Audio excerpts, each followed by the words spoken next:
Hello students, I hope you all are fine beta. Today we are going to discuss our next topic, that is symbols of worship, that is on page number 100 in your NCERT book. तो हम बात करेंगे symbols of worship की। कहता है कि जो हेजियोग्राफी थी, हेजियोग्राफी मैंने आपको पहले भी बताया था कि एक होती है बायोग्राफी, एक होती है ऑटोबायोग्राफी एंड एक होती है हेजियोग्राफी। तो बायोग्राफी जब किसी पर्सन के बारे में लिखा जाता है इंक्लूडिंग हिज डेथ और her death, that is called biography.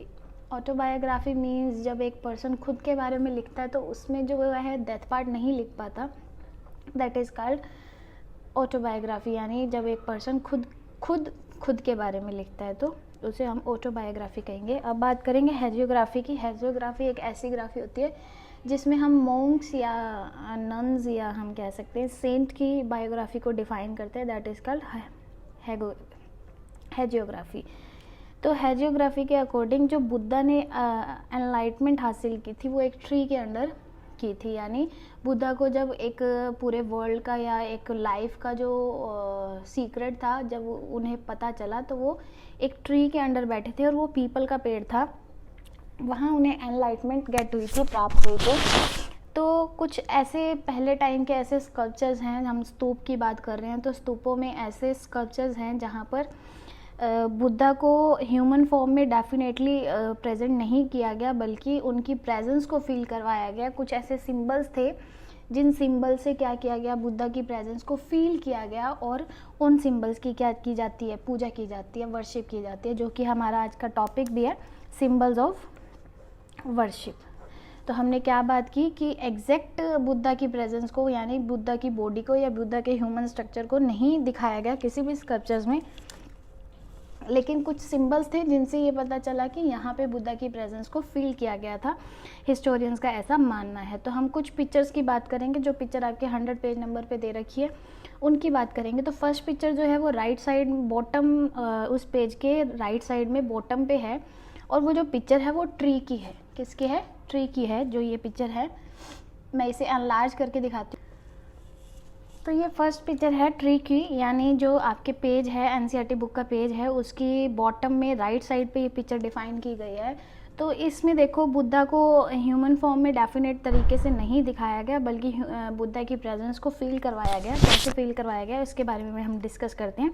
ये ट्री बनाए गए हैं और इसकी सराउंडिंग्स में कुछ लोग बैठे हैं। तो ऐसा माना जाता है कि जो बुद्धिज़्म रिलीजन में आ जाता है या बुद्धा के टेक्स्ट को फॉलो करता है, बुद्धा की प्रीचिंग को फॉलो करता है, तो वो ट्री की तरह फ्लरिश करने लग जाता है, खिलने लग जाता है, ब्लॉसम करने लग जाता है और उसकी जो लाइफ है वो ऐसे ही क्या होती है, दूसरों के लिए फेवरेबल बन जाती है। यानी वो दूसरों का पॉजिटिव सोचने लग जाता है। जैसे कि एक ट्री है, ट्री भी हमेशा ही ऑलवेज दूसरों की हेल्प करने के लिए या दूसरों के बारे में ही सोचता है। तो जो इस सिंबल से ये डिफाइन किया गया कि जो बुद्धिज़्म है यानी बुद्धा की प्रीचिंग में आने से यानी बुद्धा को फॉलो करने से जो लोगों की लाइफ है वो ट्री की तरह हो जाती है। एक इवेंट को ये डिफाइन करता है। तो फर्स्ट पिक्चर से हमें यहाँ बुद्धा की प्रेजेंस को फील करवाया गया अकॉर्डिंग टू हिस्टोरियंस। तो यहाँ 3 पिक्चर्स दी गई हैं। हमने फर्स्ट पिक्चर की बात कर ली। अब हम बात करेंगे हमारी सेकंड पिक्चर की, दैट इज़ ऑफ स्तूपा। तो ये स्तूपा की पिक्चर दी गई है। मैंने आपको पहले भी बताया था कि जब बुद्धा की डेथ हुई थी यानी जब वो इस वर्ल्ड से वैनिश हो गए थे तो उस प्रोसेस को कहा जाता है निबाना। क्या कहा जाता है? निबाना। तो ये जब स्तूप बनाया गया था तो ये स्तूप किसको डिपिक्ट करता है, किसका सिम्बलाइज्ड है? ये महापरिनिबाना का सिम्बलाइज्ड है। यानी ऐसा कहा गया था कि जो बुद्धा थे एक सडन से एक फायर अराइज हुई और उस फायर में ही बुद्धा जो थे वो वैनिश हो गए थे। यानी उनकी वैसे डेथ नहीं हुई थी जैसे एक ह्यूमन बीइंग की होती है, यानी उसकी जो बॉडी है वो रह जाती है, डेड बॉडी रह जाती है और उसकी जो सोल होती है वो चली जाती है। तो उनकी ऐसे नहीं हुई थी बल्कि वो वैनिश हो गए थे आग में। तो ये जो स्तूपा है ये महापरिनिबाना को डिपिक्ट करता है, रिप्रेजेंट करता है। तो ऐसे कुछ सिंबल्स हैं। यहाँ पे भी देखो बुद्धा को बिल्कुल डेफिनेट तरीके से नहीं दिखाया गया, उनकी ह्यूमन बॉडी को या उनके स्ट्रक्चर को नहीं दिखाया गया बल्कि कुछ सिंबल्स थे जिनसे उनकी प्रेजेंस को फील कराया गया था। तो ये सेकंड पिक्चर है जो सेंटर में है आपके पेज के, जिसे सिंबल ऑफ वर्शिप की तरह माना गया था अकॉर्डिंग टू हिस्टोरियंस। अब हम बात करेंगे थर्ड पिक्चर की, जो पेज के बिल्कुल बॉटम में लेफ्ट हैंड साइड पे है, दैट इज़ चक्रा। तो ये जो पिक्चर है ये चक्रा की पिक्चर है। इसमें भी देखो बुद्धा को एग्जैक्ट नहीं दिखाया गया, बल्कि एक सिंबल था जिससे बुद्धा की प्रेजेंस को फील कराया गया। तो ये चक्कर किसको सिंबलाइज कर रहा है? ये चक्कर कर रहा है जी कि जब बुद्धा सरमन देते हैं तो उस सीन को ये डिपिक्ट कर रहा है। कैसे कि ये देखो ये चक्र है और इसकी सराउंडिंग में कुछ लोग बैठे हैं और उन्होंने हाथ जोड़ रखे हैं, यानी उनकी जो पोस्चर है वो एक वर्शिप वाला पोस्चर है। तो इससे ये पता चल रहा है कि यहाँ पे जो बुद्धा हैं वो सर्वन प्रोवाइड कर रहे हैं इन लोगों को। तो इस सिंबल से भी बुद्धा की प्रेजेंस को फील करवाया गया। तो ये कुछ स्तूपाज में ऐसे एनग्रेविंग की गई थी स्टोन्स पे, वॉल्स पे, जिससे बुद्धा को एग्जैक्ट नहीं, डेफिनेट नहीं दिखाया गया, बल्कि उनके सिंबल से उनकी प्रेजेंस को फील कराया गया। और ये जो सिंबल्स हैं इनकी जो डिपिक्शन है वो हैगियोग्राफी में डिफाइन की गई है। तो ये थे सिंबल्स ऑफ वर्शिप, यानी जिनसे हमें बुद्धा को पूजने के तरीके बताए गए कि किस तरह से लोग जो थे बुद्धा की प्रेजेंस को फील करके उन्हें पूजा करते थे। तो ये आपका 9.2 टॉपिक रहेगा। आई होप आपको समझ आ गया होगा। इंटरेस्टिंग टॉपिक है, काफ़ी इजी टॉपिक है। अब हम बात करेंगे हमारे 9.3 टॉपिक की, दैट इज़ पॉपुलर ट्रेडिशन। तो पॉपुलर ट्रेडिशन में हम यहाँ बात करेंगे, ऐसा कहा जाता है कि बहुत से सारे स्कल्पचर्स ऐसे थे सांची में जिसे शायद ये नहीं कहा जा सकता कि ये बुद्धा के आइडियाज़ से इंस्पायर्ड थे। मतलब ऐसे बहुत सारी पिक्चर्स थी जो बुद्धिज़्म से रिलेटेड नहीं थी। हमने सुना भी था, हमने पहले पढ़ा भी था कि जो बुद्धिज़्म था उसमें सिर्फ मॉन्क्स यानी मेल पर्सन ही, भिक्षुनी ही क्या करते थे, इंक्लूडेड थे। भिक्षुज ही क्या थे, सिर्फ इंक्लूडेड थे। लेकिन एक जो बुद्धा थे उनके जो फेवरेट डिवोटी थे, हम कह सकते हैं स्टूडेंट थे, आनंदा, उनके कहने पर, उनके कन्विंस करने पे लेडीज़ को भी क्या किया गया, बुद्धिज़्म में एंटर किया गया और उन्हें भिक्षुनी नाम से जाना जाता था। तो हम वेरी वेल नोन है कि जो बुद्धिज़्म है वो फीमेल से, यानी फीमेल इंक्लूड नहीं थी। लेकिन स्तूप में कुछ ऐसी पिक्चर्स बनाई गई, ऐसी पिक्चर्स पाई गई, ऐसी एनग्रेविंग थी जिसमें फीमेल स्ट्रक्चर बनाए गए थे, फीमेल्स को दिखाया गया था। तो ऐसी एक पिक्चर दिखाई गई है वहाँ पे सांची के स्तूप में, जिसमें एक लेडी है, उसने अपने हाथों में ट्री को पकड़ रखा है या ट्री उसके सिर के ऊपर से है। तो उस पिक्चर की हम बात करेंगे, मैं आपको वो पिक्चर दिखाती हूँ। तो इस पिक्चर की हम बात करेंगे। ये जो पिक्चर है ये एक वुमेन एट द गेट, यानी स्तूपा के जो गेट पे है उस पर ये मेंशन की गई है।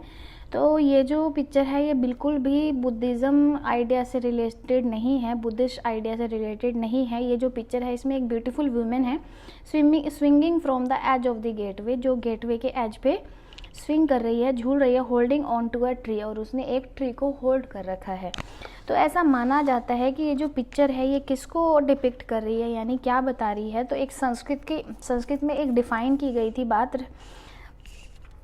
तो वो जो थी संस्कृत में एक चीज़ डिस्क्राइब की गई थी जिसे कहा जाता था शलाभंजिका। क्या कहा जाता था? शलाभंजिका। जो शलाभंजिका जो संस्कृत में डिफाइन गई है वो एक ऐसी वुमेन थी कि अगर वो किसी भी चीज़ को हाथ लगा देना तो वो क्या हो जाता था, कन्वर्ट हो जाती थी एक ब्यूटीफुल आर्टिकल में। जैसे अगर ये माना जाता था कि अगर वो जो लेडी है वो ट्रीज़ को हाथ लगा दे तो उस पर बहुत सुंदर सुंदर फूल और फल लगने लग जाते थे। और ऐसा कहा जाता था कि उसका जो हाथ लगाना था वो काफ़ी ऑस्पिशियस था, यानी पवित्र था। पवित्र सिंबल को ये क्या करती है, डिपिक्ट करती है। और इसी पिक्चर को, यानी इसी इमेज को क्या किया गया, स्तूपा की एंट्री पे क्या किया गया है, डेकोरेट किया गया। और ये माना गया है कि, तो ऐसा माना गया है कि जो शलाभंजिका यानी जो बुद्धिस्ट रिलीजन है या बुद्धिज़्म है वो भी क्या है, जस्ट लाइक शलाभंजिका की तरह है। अगर कोई बुद्धिज़्म रिलीजन में एंटर कर जाता है तो उसकी लाइफ भी क्या हो जाएगी, काफ़ी ब्यूटीफुल हो जाएगी। यानी वो भी, उसकी जो सोल होगी वो प्योर हो जाएगी और वो दूसरों के लिए पॉजिटिव नेचर का हो जाएगा, यानी भला होगा उसका, दूसरों का वो भला सोचने लग जाएगा। यानी उसकी जो लाइफ है वो काफ़ी पॉजिटिव और काफ़ी फैमिलियर हो जाएगी, दूसरों के लिए काफ़ी फेवरेबल हो जाएगी। तो जैसे शलाभंजिका थी, जब भी वो किसी चीज़ को छूती थी तो वो फलने फूलने लग जाती थी। तो ऐसे ही अगर हम बुद्धिज़्म रिलीजन में एंटर कर जाएंगे तो हमारा जो जीवन है वो भी क्या हो जाएगा, मोक्ष को प्राप्त करेगा, यानी हमारे सब कुछ ईजी हो जाएगा। जो पाथ होगा हमारी लाइफ का वो काफ़ी ईजीएस्ट हो जाएगा। तो ऐसा मान के वहाँ स्तूप में ये एंट्रेंस पे ये पिक्चर डिपिक्शन की गई according to historians.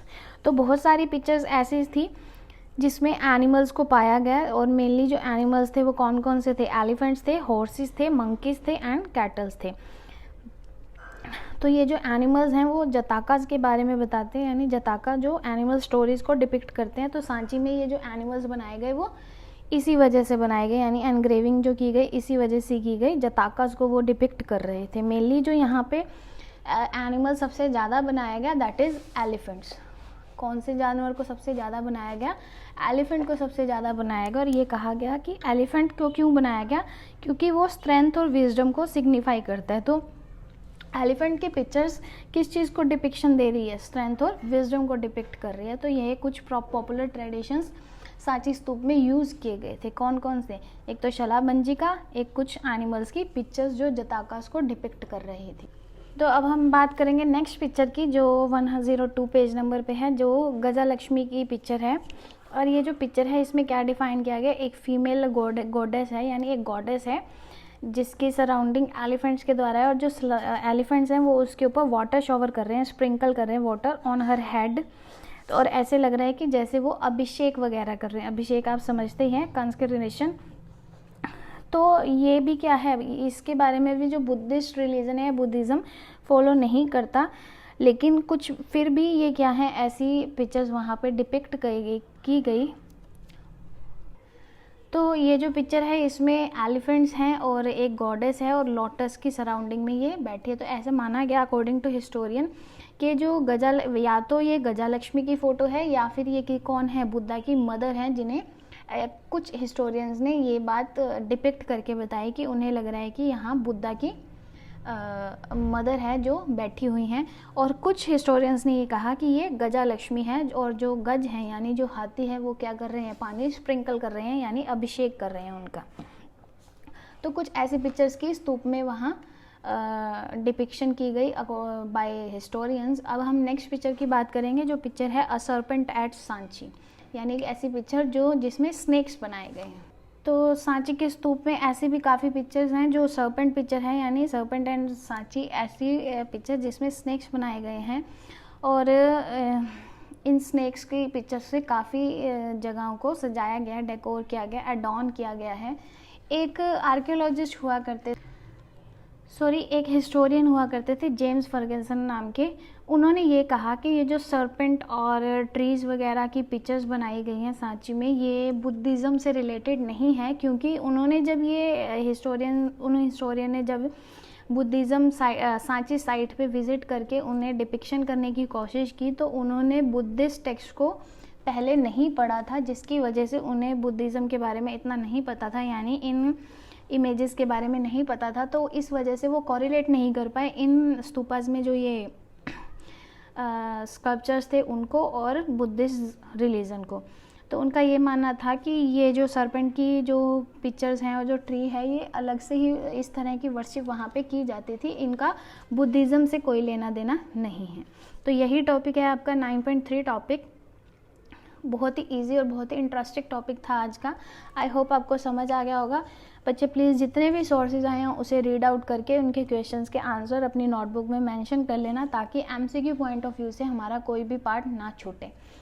And after discussing this topic, if you have any doubt please let me know, otherwise we will do further topic in our further video, and please don't forget to pray. See you in next video. Till then, take care.